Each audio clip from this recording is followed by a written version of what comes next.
Fate Likes to Play by Sierra Steinbrecher. Chapter 34. Battlefront. Flying slowly, the Red Death watched with great satisfaction as Toothless cartwheeled and barrel-rolled at the edge of the tether to stay in the air since she couldn't hover like a gonkel, but would not fly in any direction except forward. She could have made it so much easier if she could have borne flying by his side for a few moments before rocketing back toward the edges of her restraints. But what kind of show would he have if she did that? He took pity on her and flapped hard twice, gliding forward and letting the barrier move with him. When she felt the lack of pressure from in front of her, Toothless shot forward out of her dive and relished the feeling of finally getting somewhere. She knew where they were headed from the direction and some discreet words from Cloudjumper before they left. But that didn't matter. Just being in the open air made her much happier. That was until she hit the barrier again. She growled. The Red Death loved playing with her far too much. He chuckled as she crashed against the barrier again and looked out over the scenery. Where was that oak tree? He should have been able to see the crown by now. But perhaps he'd been going too slowly to get there so soon. There was no reason to suspect anything was wrong. Still, his wing beats quickened. When they landed on the shores of the lake and found a downed oak tree with no blue-eyed white dragon, the Red Death growled.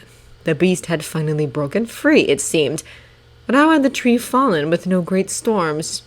When he looked at the earth around the base of the tree, he got his answer. Those whispering deaths would leave him alone if they knew what was good for them. Now he would have to find another tree to put the trunk in. He began looking for his death. The moment they landed, Toothless began listening for any telltale sounds of movement. There! A twig had snapped somewhere in the woods!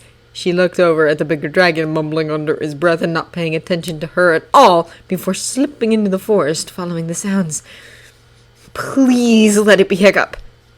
Moments later, she saw the greenback laden with luggage and almost trumpeted to the world. It was him! She reached forward to touch him, embrace him, say how much she'd missed him. When inches away from his form, the barrier crashed against her outstretched hand. Curses! She roared her frustrations, and Hiccup whipped around to see what dragon was after his eye now. Toothless! He covered the distance between them in a single step and wrapped his arms around her scaly neck. They stayed like that for a few moments, simply holding each other before the dragon pushed him away and took off her skin, quickly wrapping it around her as a dress. You need to get out of here, she said. Thanatos is by the tree. You need to get away before he sees you.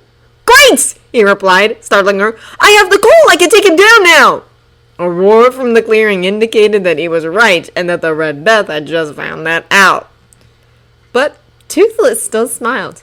Do you have a plan? No, he admitted. I don't even know how to use the coal, really. You have to get him to swallow it. Hiccup ran that over a couple times in his head.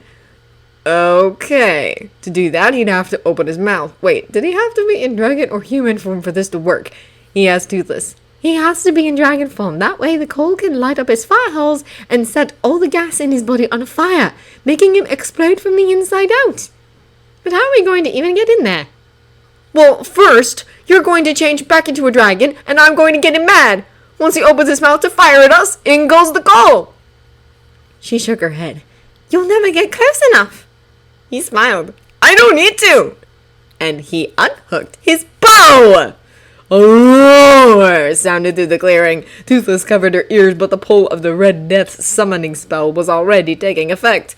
Quickly, she turned back into a dragon, and Hiccup hopped on her back, bow in one hand, coal in the other, and quiver on his back.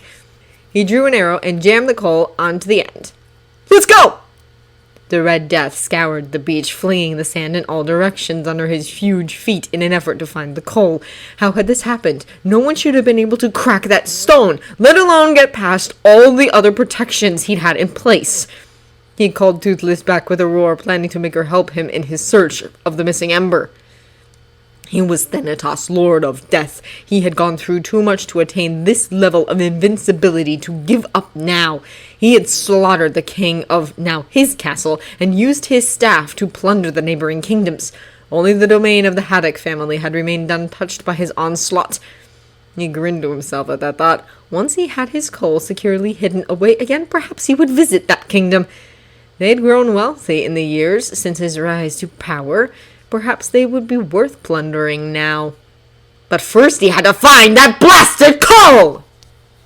Toothless flew upwards to the very limits of the chain magic combined with the tug from the summoning. Hiccup leaned forward and whispered in her ear. Okay, can you swoop down and blast him? We need to get his attention! She warbled her yes and tilted her whole body downwards, letting the plasma pool in her mouth. As soon as she was in range of the blundering behemoth of a dragon, she let loose, and the whole sky was filled with the giant's roar. The battle had begun.